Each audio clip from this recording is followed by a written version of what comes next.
네, 안녕하세요. 반갑습니다. 돈머니TV의 한돈 대표입니다. 자, 2월 들어서요, 시장이 좀 반등을 좀 해주고 있는 그런 과정이었습니다. 얼마 전에 제가 영상을 통해서 말씀을 드렸다시피요, 1월 달에 약세를 보였을 경우에 2월 달은 거의 다 올라왔었다라고 말씀을 드렸고, 지금 이제 매크로적인 변수들 중에서 하나만을 제외하고는 조금 긍정적으로 바뀌고, 긍정적이라기보다는 좀 반등할 수 있는 그런 요건들이 좀 만들어지고 있다라고 보시면 되겠습니다. 지난 주말, 어제죠. 어제 이제 페이스북이 역사상 가장 큰 시가총액이 날아가는 그런 것들이 많았습니다. 26% 급락을 했고요. 삼성전자의 절반에 육박하는 그런 시가총액이 단 한 종목에 의해서 날아갔던 그런 하루였습니다. 그래서 나스닥 지수가 이제 급락을 했지만은요. 우리나라 지수는 어제 이제 그동안의 연휴 때문에 못 올랐던 부분들이 올라왔어야 되는데 나스닥 선물 지수가 빠졌던 거죠. 나스닥 선물 지수가 빠졌다라는 것은 곧 어제 저녁에 미국 증시 하락을 좀 반영을 했던 건데 미국의 나스닥 지수가 3.5% 이상 빠지다 보니까 좀 많이 빠졌죠. 근데 나스닥 선물 지수가 또 올라오다 보니까 어느 정도 상쇄되면서 오늘은 오히려 주가가 좀 올라가는 그런 모습들을 보여줬습니다. 시장은 조금 더 올라갈 수 있을 것이다. 제가 이제 1차적인 코스피 지수의 목표치를 2830 정도로 이제 찍어드렸던 부분이 있습니다. 바로 현재 화면을 보시게 되면 이제 요 그림이에요. 요 그림 제가 얼마 전에 그려드렸었는데요. 여기까지는 나올 수 있다. 그리고 볼리저 밴드를 뚫고 내려갈 때 감해두고 들어갔기 때문에 투매하지 말고 오히려 저가, 낙폭 가대주들을 잡아야 된다라고 말씀을 드렸었고요. 아마 여기까지는 큰 부담 없이 올라가줄 가능성이 좀 있다. 일단 LG에너지솔루션에 대한 이슈들이 좀 해소가 됐고요. 그리고 이제 환율이 이제 1,200원 이상 올라가고 있는 상황입니다. 그래서 오늘 좀 환율에 대한 얘기를 좀 해드릴 거고요. 자, 그리고 이제 환율이 올라간다고 했을 때 과연 외국인들이 대량으로 매도할 거냐라는 게 가장 중요한데 제가 볼 때는 외국인들이 대량으로 매도할 배경은 아니다. 라고 말씀을 드리고 싶고요. 자, 그리고 이제 여기에서 이제 제 예측이 틀릴 수 있는 이유 중에 하나는 그리고 이제 미국의 금리 이 부분들도 이제 시장에 어느 정도 반영이 되어 있습니다. 물론 유가가 90달러 WTI 중진류 기준으로서 90달러 넘어섰기 때문에 요게 이제 또 물가 상승을 또 부채질할 수 있는 그런 요인일 수도 있습니다. 그래서 금리 인상이 또 빨라질 수도 있겠지만 그 얘기는 3월 달에 나오는 거죠. 그래서 2월 달 부분은 일단은 이 금리에 대한 이슈에서 조금 더 벗어날 수 있는 그런 구간에 진입을 했고요. 자, 그 다음에 또 우리가 봐야 될 부분들이 바로 이제 예측 불허의 상황이 바로 이제 우크라이나 사태가 되겠습니다. 우크라이나 올림픽 시작되고 나서 침공할 것이다 이런 내용도 많이 나오고 있는데 러시아 입장에서 과연 침공할 수 있을지 이거는 의문입니다.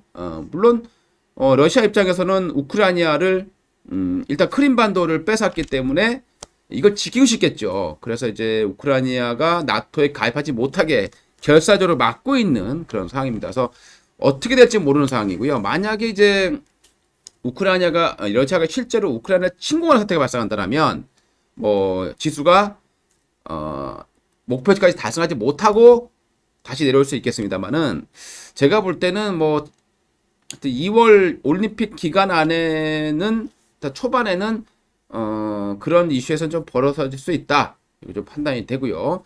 그러니까 그게 만약에 나온다라면 2,800 이상을 좀 찍어줄 때 좀 그런 변수들이 나오지 않겠느냐라고 생각이 듭니다. 그게 아니라면 시장은 크게 밀릴 우려는 지금 당장은 없다. 이렇게 좀 지켜봐야 될 것 같습니다.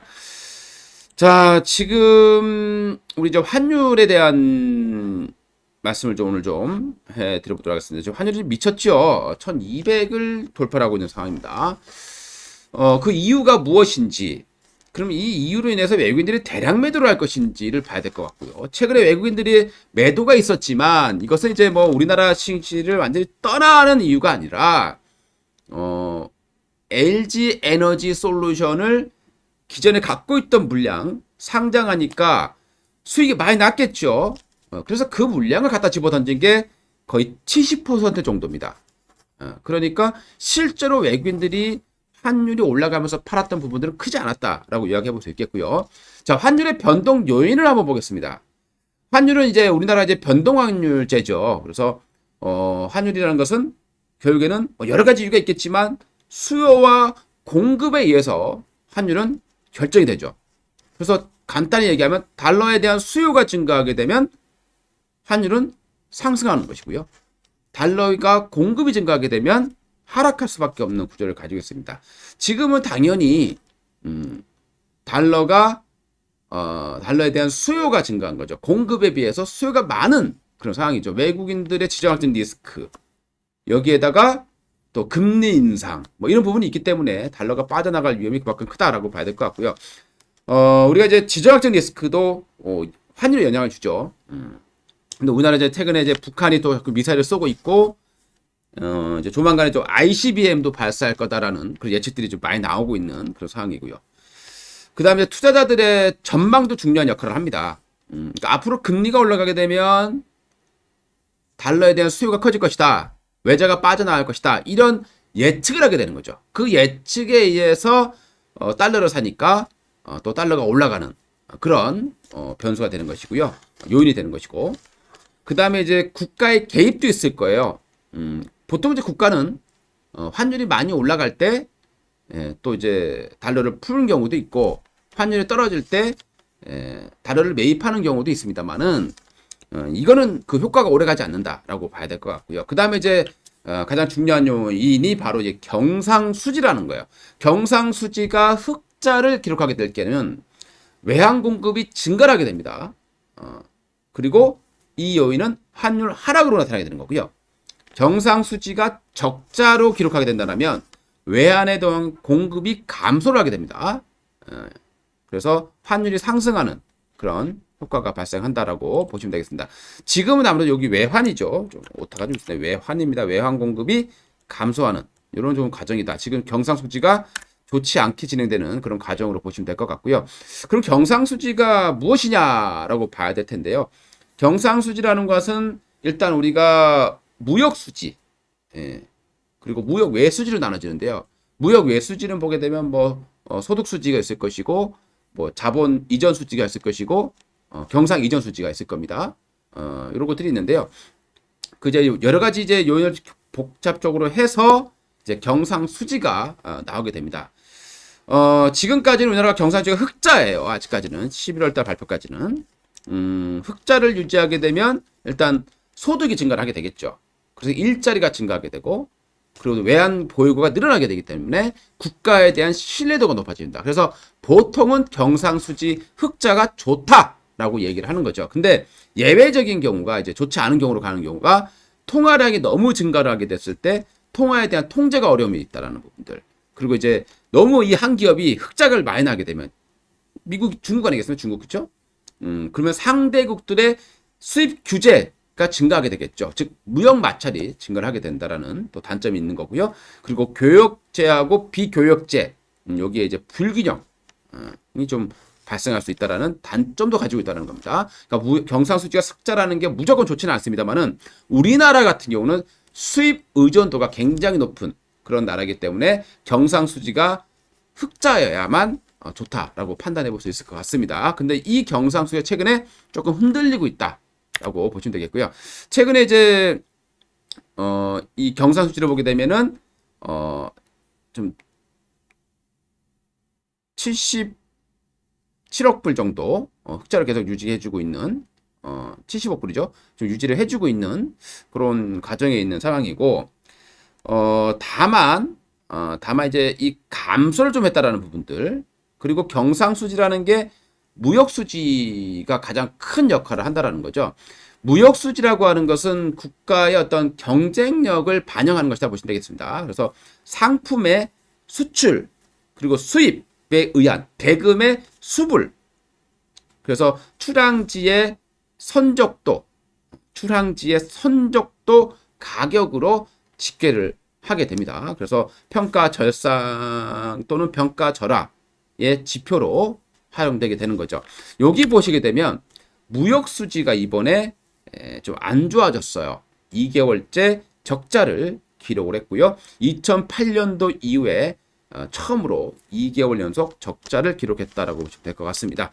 45 불 정도 좀 이렇게 좀 안 좋은 그런 수치를 기록했었다. 적자를 기록했다라고 나와주고 있습니다. 대략 이제 49억 불 정도인데요. 그 이유를 보게 되면 수출도 증가를 했습니다. 올해 이제 1월 달에 수출이 15% 정도 증가를 했어요. 근데 전년도에 전 분기에 증가율이 33%였는데 거기에 비해서 보면은 확실히 좀 많이 줄었다라고 보시면 될 것 같습니다.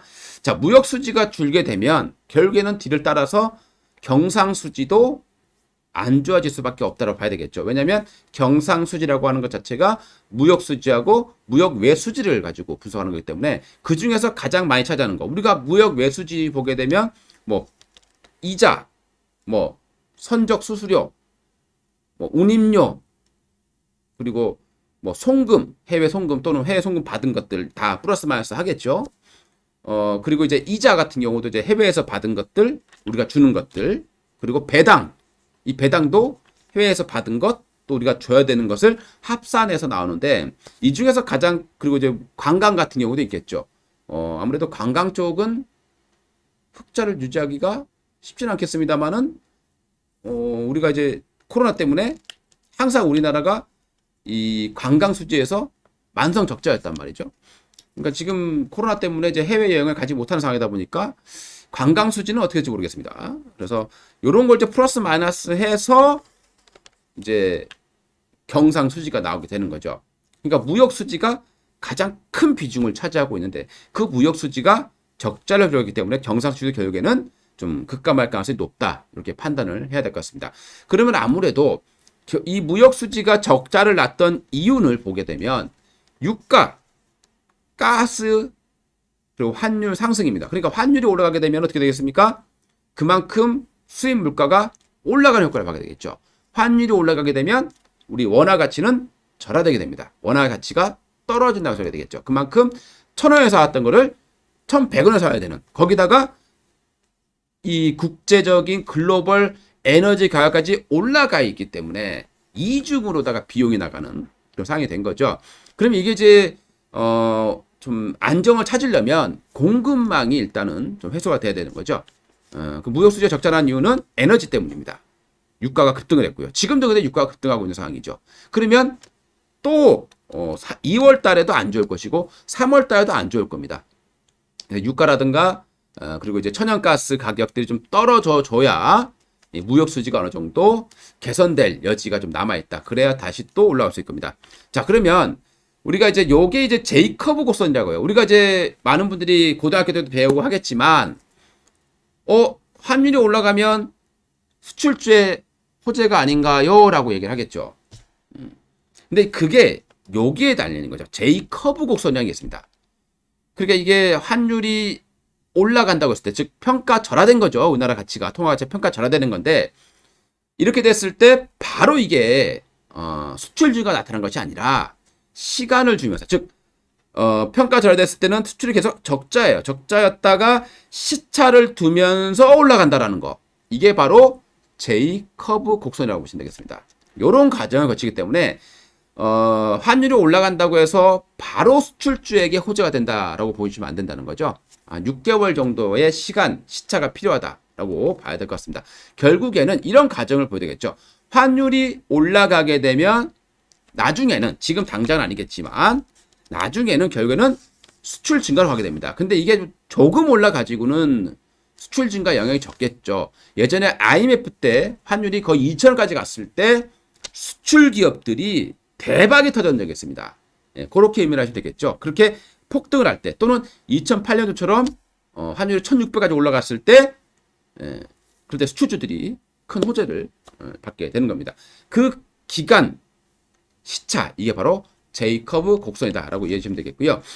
그리고 이제 수출이 증가하게 되고 수입은 감소하게 됐죠. 왜 말냐면 이제 우리가 환율이 올라간다는 소리는 원화 가치가 떨어지니까 그만큼 수입 물가가 올라가게 되는 현상이 발생하게 되겠죠. 그러면 수입이 감소를 해야 됩니다. 근데 에너지는요, 감소를 할 수가 없겠죠. 그래서 지금은 수입이 감소하지 못하고 올라가는 그런 현상이 발생하고 있다고 보시면 되겠죠. 그래서 결국에는 나중에 이제 여기서 수입 큰 비중 차지하고 있는 에너지 가격이 떨어진다라면 수출은 수출을 두고 회복될 것이고요. 그러면 다시 경상수지가 개선되는 그런 과정이 필요하게 되겠습니다. 그러면 다시 또 환율은 떨어지게 되는 그런 계속 반복되는 그런 과정을 만들어내겠죠. 그래서 지금의 이 상황을 보러 본다라면 일단 금리 인상되는 부분들은 달러에 대한 수요가 증가하게 될 것이고요. 그리고 지정학적 리스크도 계속 산재되어 있습니다. 여기다가 지금 경상수지까지 안 좋기 때문에 환율이 일단은 더 올라갈 수밖에 없는 그런 배경을 가지고 있는 거죠. 지금 환율의 어떤 과거의 모습을 보게 되면은 우리 코로나가 터졌을 때 거의 1280원 근처까지 간 적이 있어요. 거기까지 한 번 더 찍으러 가지 않겠느냐. 물론 그때만큼의 지금 경제상이 나쁜 건 아니니까 조금 아래로 내려준다라면 향후에 1250원까지는 한번 가야지 않겠느냐. 지금까지 분위기가 간다라면요. 그리고 나서 이제 떨어지는 그런 현상이 나타나게 됩니다. 근데 여기서 이제 환율이 올라갔을 때 외국인이 대량으로 매도하겠느냐. 그러니까 환율이 올라가는 이유 중에 하나가요. 외국인이 한국의 채권을 팔고 그리고 주식을 팔아서 해외로 나갈 경우에 그러면 원화를 달러로 바꿔서 나가겠죠. 그러면 달러 수요가 더 커질 것이고 그러면 환율이 급등하게 되겠죠. 지금은 그런 과정이 아니라는 거죠. 지금은 경상수지의 어떤 그런 부분들이 많이 영향을 차지하고 있다고 봐야 될 것 같고요. 그리고 이제 매크로적인 변수들이 좀 많이 차지하고 있는 것 같습니다. 하지만 중기적으로 봤을 때는 이게 쉽게 회복될 부분은 아닌 것 같고요. 또 하나 이제 3월이면 또 배당 시즌이 오거든요. 그러니까 배당이 이제 오게 되면 배당을 받게 되면 그 돈이 또 달러로 바꿔서 나갈 가능성이 있겠죠. 그러면 달러에 대한 수요가 또 높아질 수 있다는 겁니다. 그래서 그런 부분들을 우리가 좀 판단해 본다면 환율적인 부분들은 앞으로 조금 더 올라갈 가능성이 있다라고 봐야 될 것 같고요. 여기서 이제 경상수지가 좀 개선된다라거나 또는 이제 뭐 금리야 이제는 모두 알고 있는 얘기 되겠고요. 그리고 이제 지정학적 리스크, 북한의 뭐 ICM 발사라든가 뭐 이런 부분들이 나오게 되면 잠깐씩 변동은 있지만 이런 지정학적 리스크는 결국에는 원점 회귀한다. 이렇게 이해를 해주시면 될 것 같습니다. 아무튼 요즘 시장이 굉장히 힘들었었는데요. 지속 좀 반등해주고 있고 외국인들의 매도가 강해서 그러니까 외국인들 주식을 팔아서 나가는 게 아니라는 거죠. 그래서 시장이 외국인의 매도로 인해서 크게 급락한다. 이런 경우는 일단 아닐 걸로 판단을 좀 해보셔도 될 것 같습니다. 자, 이상 돈만의 TV 한동 대표였고요. 도움 되셨다면 좋아요, 구독 한 번씩 눌러주시기 바라겠습니다. 감사합니다.